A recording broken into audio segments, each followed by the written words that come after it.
Philippe Poutou, à votre tour, à l'issue, vous pouvez prendre la parole quand vous le souhaitez. Si vous souhaitez réagir aux propos des autres, c'est un débat. De toute façon, il y a le Bordeaux qui rit et le Bordeaux qui pleure.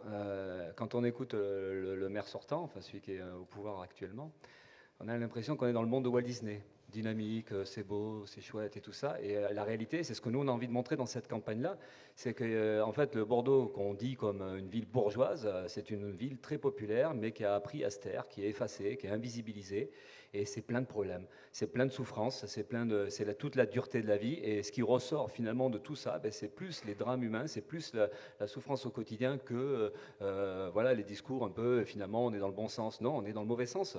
Les choses s'aggravent, et c'est ce qu'on a envie de porter dans cette campagne-là. Vous le savez peut-être, on est une liste anticapitaliste. Alors c'est un mot des fois qui peut faire peur, mais c'est parce qu'on est révolté par la logique financière. On est révolté par cette course au profit, par cet appât de gain, par cet égoïsme social qui fait qu'aujourd'hui on vire, on attaque les salaires, on détruit tout, socialement, mais aussi écologiquement. Donc on est aussi sur ces urgences-là, sociales et écologiques. Donc tout passe au broyeur.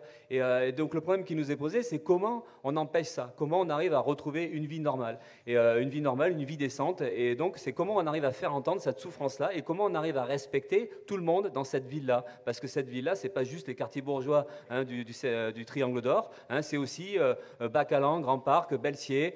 C'est plein de quartiers qui sont en plus colonisés par les moins pauvres, les plus riches, puisqu'en fait, on est en train de nous piquer nos espaces géographiques.